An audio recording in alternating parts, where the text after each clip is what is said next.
तो मैं आपसे यही पूछना चाहता हूं कि अक्सर अब ये बातचीत हो रही है कि कानून के हाथ तो बहुत लंबे होते हैं, लेकिन आपके हाथ कानून से भी लंबे होते जा रहे हैं। देखिए, जो जिम्मेदारी है उस हिसाब से काम करता हूँ। लोग अपने अपने तरीके से आकलन लगा सकते हैं, लेकिन हम जो भी करते हैं संविधान के दायरे में ले करके, और फिर कानूनी जो भी हमको जो अथॉरिटी दिया है एज ए लॉ मिनिस्टर, मैं उसी के तहत काम करता हूँ। गैर संवैधानिक, गैर कानूनी काम हम कभी नहीं करते हैं और नहीं बोलते हैं। लेकिन इससे पहले हमने देखा कि जो कानून मंत्री रहते थे वो थोड़े कम बोलते थे, लेकिन you have been one of the most vocal law ministers in this country. और आपकी ये जो बार बार आप बयान देते हैं, ये बहुत सारे फॉर्मर जजेस को, जुडिशियल ऑफिसर्स को, जजेस को, अदालतों को अच्छा नहीं लग रहा है।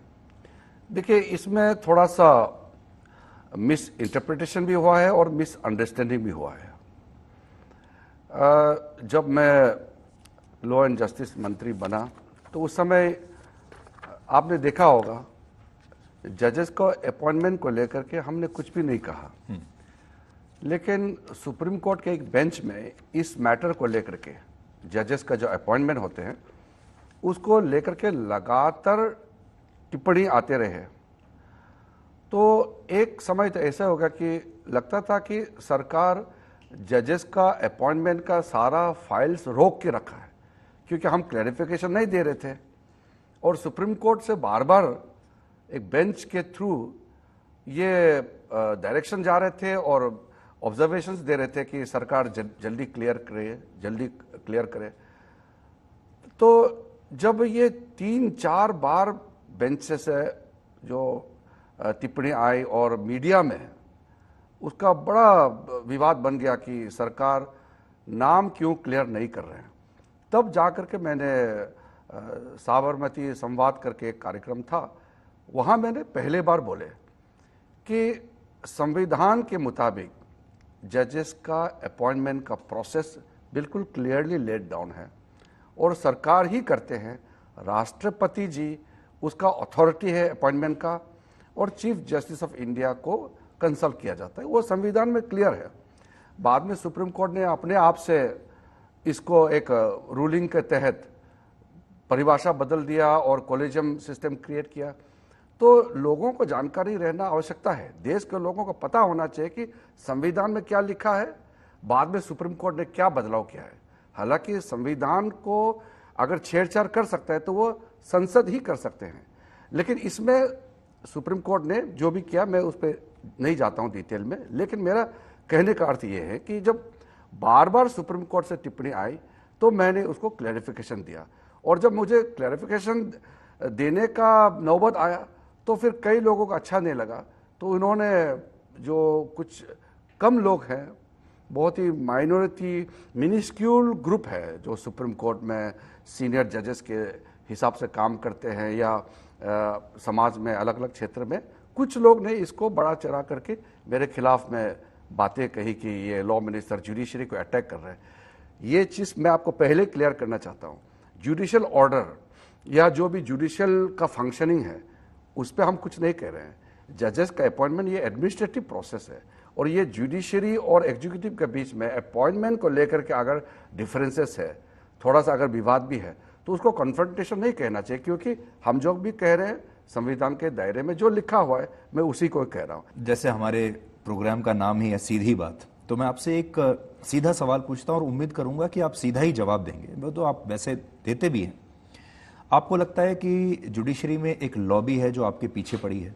देखिए, ये मैंने 1-2 फोरम में भी ये बात कह चुके हैं कि इंडियन जुडिशरी दुनिया का सबसे ताकतवर जुडिशियल सिस्टम में से है, बहुत ही इंडिपेंडेंट है और जुडिशियल ऑर्डर का कोई चैलेंज भी नहीं कर सकते।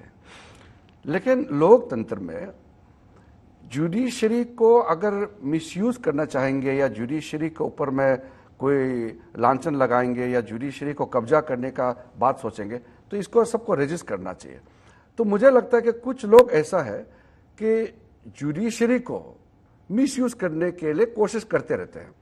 तो वो जो एक ग्रुप है, वही लॉबी है जो मैं कभी कभी साफ तौर पर कह देता हूं कि जो लेफ्टिस्ट आइडियोलॉजी और कुछ लोग हैं जो भारत का जो प्रोग्रेसिव हमारा जो स्टैंड है उसको विफल करने के लिए कुछ ना कुछ डाइल्यूशन लाते रहते हैं। अक्सर ये बात बहुत ज्यादा सुनने में मिलती है, लोकतंत्र खतरे में है, संविधान खतरे में है। अब देखिए, आप कानून मंत्री हैं, संविधान की रक्षा करना आपकी भी जिम्मेदारी है।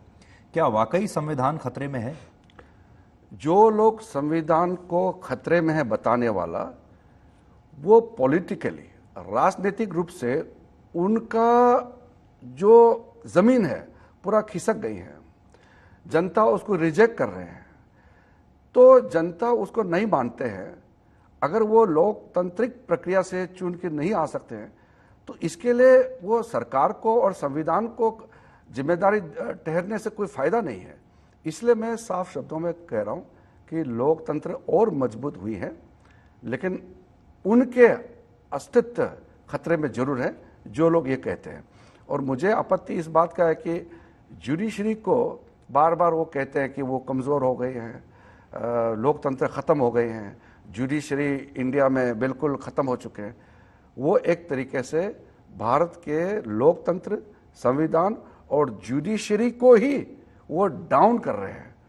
उनके जो अस्तित्व है उस पर सवाल उठा रहे हैं, जबकि जुडिशरी को कोई कम नहीं आंक सकते। अभी अभी चीफ जस्टिस, जो वर्तमान में चीफ जस्टिस है, उन्होंने खुद कहा एक मीडिया के इंटरव्यू में कि उसको कोई दबाव नहीं है सरकार से, उसको किसी तरह का कोई खतरा नहीं है।